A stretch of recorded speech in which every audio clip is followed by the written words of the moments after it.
ये कहानी है कोरा नाम की एक लड़की की, जिसका बेटा कहीं पर गायब हो गया था। तब उसे एक आदमी मिलता है जिसने उसे यकीन दिलवाया कि उसका बेटा उसे वापस मिल जाएगा। अगर वो इस दुनिया में ना भी हुआ तब भी हमें एक घर दिखाया जाता है जिसको पुलिस ने चारों तरफ से सील किया हुआ था। उस घर में एक लेडी ऑफिसर आती है जो हर चीज को बहुत गौर से देख रही थी। तभी हमें बैकग्राउंड में एक कॉल सुनाई देती है जो कोरा की थी, जिसमें बस वो ये कह रही थी कि जल्दी से आओ, मेरी मदद करो। वो बहुत ज्यादा घबराई हुई थी। वो बताती है कि उसके घर में कोई है जो उसे बाहर जाने नहीं दे रहा। उस घर में अब जब पुलिस आती है तो घर का अजीब माहौल था। सारा घर बिखरा हुआ था, खून के निशान थे, पर वहाँ पर किसी की लाश नहीं थी और ना ही किसी को मारा गया था। उधर फर्श पर नमक से दायरा बनाया हुआ था। लेडी ऑफिसर कोरा के घर में ये सब कुछ चेक कर रही थी। वो उसकी बहन थी। हर चीज की जांच करने के बाद वो पुलिस स्टेशन आ जाती है और आकर कोरा से पूछताछ करती है, क्योंकि उसके जिस्म पर भी खून लगा हुआ था। पहले तो वो कुछ नहीं बताती, मगर ज्यादा पूछने पर सब कुछ बता देती है। वो कहती है ये सब तो मैं अपने बेटे को सिर्फ वापस लाने के लिए कर रही थी। कोरा की बहन कहती है तुम होश में भी हो? तुम जानती नहीं हो क्या? तुम्हारा बेटा तो आज से 7 साल पहले गायब हुआ था और हो सकता है अब तो वो जिंदा भी ना हो। उसकी बहन उससे पूछती है ये खून किसका है कोरा? अभी भी वो कुछ नहीं बताती। आखिर कोरा के साथ हुआ क्या था? हमें उसके माजी की कहानी दिखाई जाती है, उस वक्त की जब उसका बेटा गायब हुआ था। कोरा एक गैर जिम्मेदार माँ थी, हर वक्त नशा किया करती थी। वो एक लड़के के साथ रहती जो उसका दोस्त था, उसके साथ वो हर वक्त नशा किया करती थी। उनके माली हालात भी कुछ अच्छे ना थे, तो इसलिए पैसों के लिए भी हर गलत काम करने के लिए वो लोग तैयार थे। एक दिन कोरा के घर पर पुलिस आती है। कोरा और उसका दोस्त दोनों घबरा गए थे। उन्हें ऐसा लग रहा था कि पुलिस इन्हें पकड़ने आई है, मगर वो कोरा से पूछते हैं क्या आप जानती है कि आपका बेटा कहाँ पर है? कोरा कहती है अपने कमरे में होगा, मगर देखने पर पता चलता है वो वहाँ पर नहीं था। अब कोरा के बेटे को ढूंढने के लिए एक टीम तैयार होती है। एक टीम को जंगलों की तरफ भेजा जाता है, जबकि दूसरी उसे यहाँ वहाँ ढूंढ रही थी। मगर उसके बाद कोरा का बेटा कहीं पर भी ना मिल सका। उसका सिर्फ एक जूता मिला था। इस हादसे को कुछ साल बीत गए थे। कोरा अब एक ग्रुप का हिस्सा थी। उसमें सभी ऐसे लोग थे जिन्होंने अपने बच्चों को खो दिया था। कोरा उन सबको अपनी कहानी सुना रही होती है। कहती है मेरे बेटे के गायब होने के बाद मैंने नशा छोड़ दिया, लेकिन इससे मेरा बेटा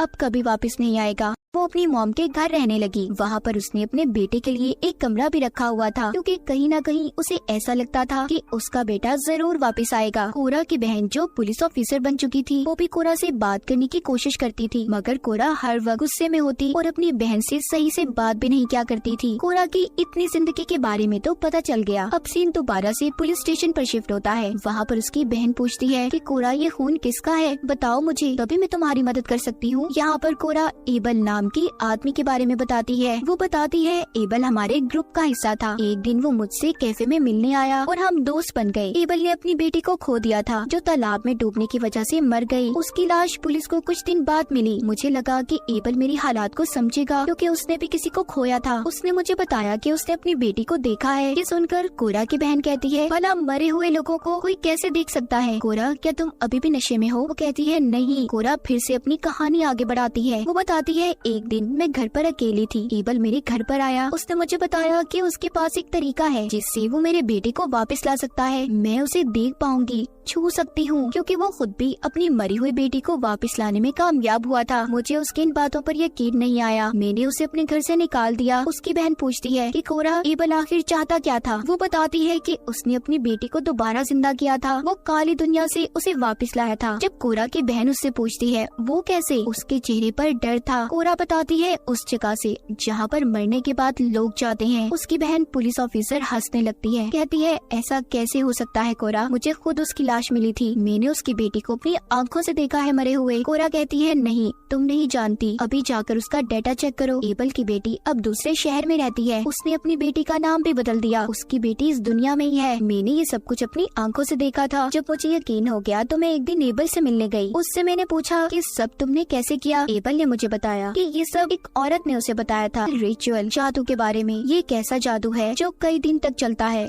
और अगर इंसान इसमें कामयाब हो जाए तो वो अपने मरे हुए बच्चों को वापस ला सकता है। बस इसको करते हुए इस पर यकीन होना चाहिए।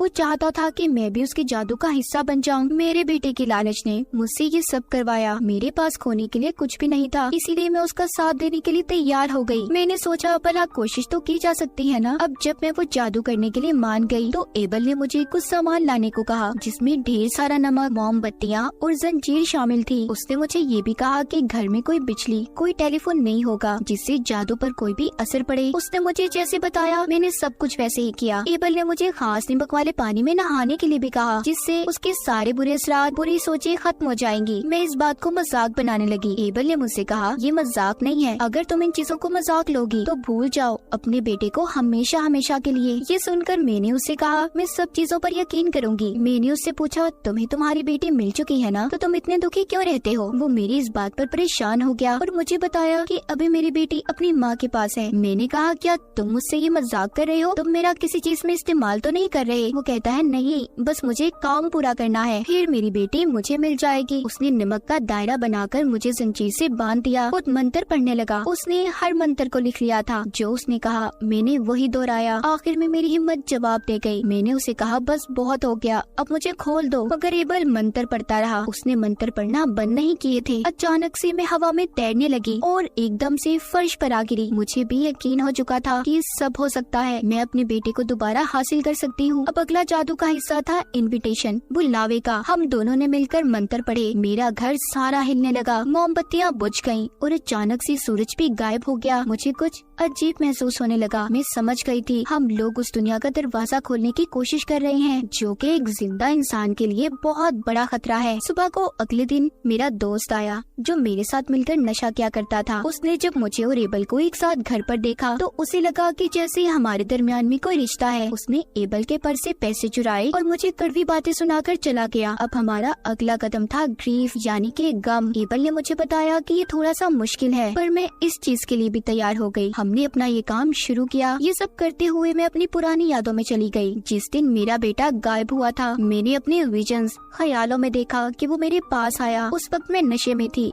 इसलिए मैं उसे कुछ भी नहीं कह पाई। मेरा बेटा गुस्से में घर से बाहर चला गया। मैंने अपने विजन्स, ख्यालों में देखा कि एक वैन वाला उसे अगवा कर ले जा रहा है। मैंने उसे बचाने की कोशिश की, मगर मेरे पीछे एक काला साया था जो मेरे गम और गुस्से की परछाई थी। वो परछाई मुझे उस जगह पर ले गई जहाँ पर किडनैपर ने मेरे बेटे को अगवा किया हुआ था। जब मैंने अपने बेटे को ऐसे हाल में देखा तो मैं चिल्लाने लगी, मगर तभी एक खौफनाक डीमन ने आकर मेरे मुंह पर हाथ रख लिया। उसने मुझसे कहा कि तुम अपने बेटे को दोबारा हासिल करना चाहती हो तो खुद पर काबू पाना होगा। सीन पुलिस स्टेशन पर शिफ्ट होता है। कोरा अपनी ये कहानी अपनी बहन ऑफिसर को बता रही थी, मगर उसका इन सब बातों पर यकीन कर पाना बहुत मुश्किल था। वो कहती है, कोरा क्या तुम अभी भी नशे में हो? वो कहती है, मैं झूठ नहीं बोल रही, मैंने उस रिचुअल के जरिए ये सब कुछ देखा। उस किडनैपर ने मेरे बेटे के साथ बहुत बुरा किया। अब तुम्हारी जिम्मेदारी है मेरे बेटे को ढूंढना। कोरा की बहन ऑफिसर तो यहाँ से चली जाती है। अब उसके पास एक लेडी ऑफिसर आई थी जो बताती है कि हाँ, कोरा सच कह रही है, एबल की बेटी जिंदा है जो अपनी माँ के साथ रहती है। ये सुनकर कोरा की बहन परेशान हो गई थी। अब यहाँ से कहानी फिर से पीछे जाती है। जिस दिन एबल के साथ कोरा के रिचुअल का आखिरी दिन था, एबल कोरा से कहता है कि आज हम सौदा करने वाले हैं, मगर उसने कोरा को ये नहीं बताया था किस चीज का सौदा। वो कोरा को बताता है कि कुछ भी हो जाए, दायरे से बाहर मत निकलना, और अगर कोई भी असूल तोड़ा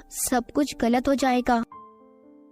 आज एबल को जंजीरों से बांधा जाना था। कुछ देर के बाद ऐसा लगता है कि जैसे किसी अजीब काली ताकत ने एबल को पोजेस्ड अपने कंट्रोल में कर लिया है। तभी उसके मुंह से अजीब सी चीजें भी बाहर निकलने लगी थी, जिनमें हड्डियां, बाल और खून शामिल था। ये सब देखकर कोरा डर से चिल्लाती है। उसने दायरे को तोड़ दिया था और डर कर बाहर आ जाती है। कुछ देर के बाद जब वो दोबारा घर के अंदर गई तो एबल जमीन पर बेजान पड़ा हुआ था। उसने अचानक से कोरा पर हमला कर दिया। साथ ही कहता है, तुमने सब कुछ बर्बाद कर दिया, मैंने तुम्हें मना किया था ना। मगर अचानक से किसी काली ताकत ने एबल को अंधेरे में खींच लिया था। अब वो काली ताकत कोरा के पास आती है और उससे ये रिचुअल पूरा करने का कहती है, और ये भी कहती है कि अगर उसने ऐसा ना किया तो अपने बेटे को भूल जाए। कोरा अभी भी यहाँ पर समझ नहीं पाई थी। एबल ने जो उसको कहा था वो किसी और का नहीं बल्कि कोरा का सौदा करने वाला था, एक शैतान से। अगले रिचुअल के हिस्से में वो अभी बकरी लाती है। उसने उसे एक कमरे में बंद कर दिया था। जब रिचुअल जादू को पूरा करने वो दोबारा से कमरे में आई। इस बार मंत्र पढ़ती अपने विजन्स ख्यालों में अजीब से खेतों में पहुंच गई थी। वहाँ पर उसे एबल मिलता है जो उसे मांस